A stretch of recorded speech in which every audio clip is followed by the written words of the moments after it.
Welcome to another daily problem set. Question 1. Find the greatest common factor of 34 and 68.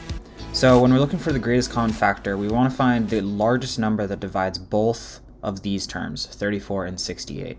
So the easiest way to do this is to find all of the factors that divide one of them and then compare it to the other. So we'll start with 34 because it's a smaller number.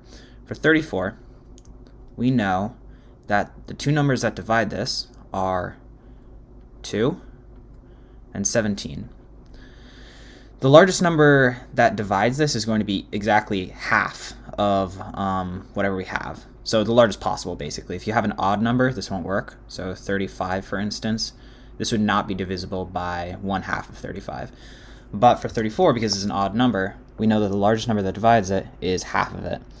Now going through and finding the other numbers, or if there are any numbers, really requires you to say, what is 34 divided by 3? What is 34 divided by 4?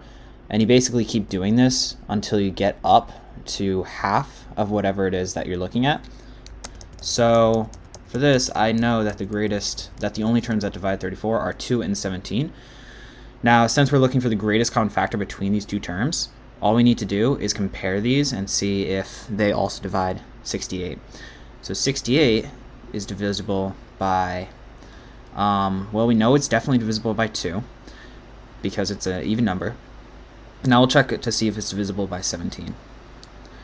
So 17, we'll just say 17 times 2, for instance, is, well, that's 34. That's what this term is. And what's 32, or what's 34 times 2? 34 times, oh, this should actually be a 68, I'm sorry. This should be a 68. So this is divisible by 2. It's also divisible by 34, right? And so since it's divisible by 34, and 34 is divisible by 17, we know that the greatest common factor of 68 is also going to be 17.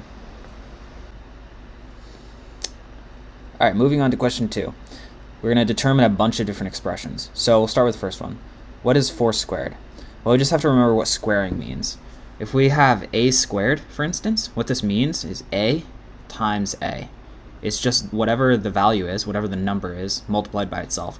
So if you have 3 squared, for instance, this is going to be 3 times 3, which is 9.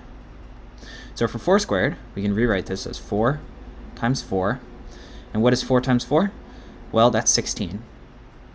It's just, I guess you could rewrite it as 4 plus 4 plus 4 plus 4.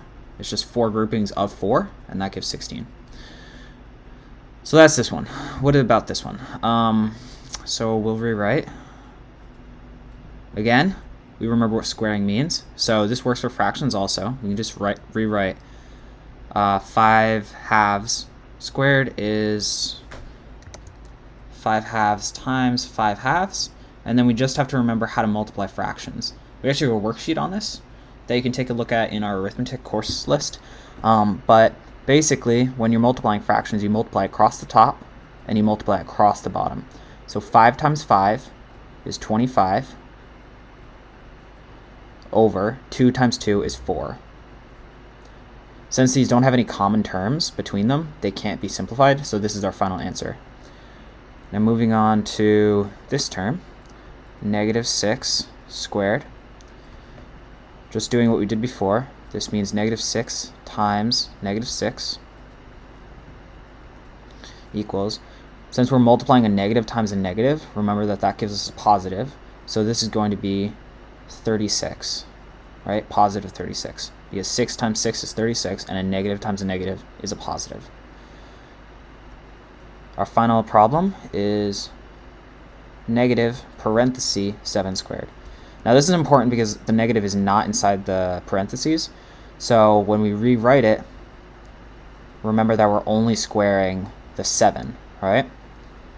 Now what's 7 times 7? That's 49.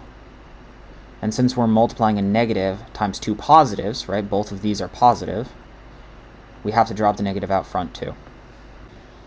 Alright, on to our last problem, problem 3. Determine the square root of 9, the square root of 5 times 5, the square root of 16, and the square root of 4 squared. Okay, so the square root of 9. We're looking for two numbers two of the same number that when multiplied together give 9, essentially. That's what the square root is, right? So what two numbers when multiplied together give 9? Well, 3 and 3, right? 3 times 3 is 9, and they're both the same value. This would not work for like 9 and 1, for instance, even though when multiplied together these give 9. That's not what the square root means. We're looking for the same number that when multiplied by itself gives 9. So the square root of 9 is 3. For the square root of 5 times 5,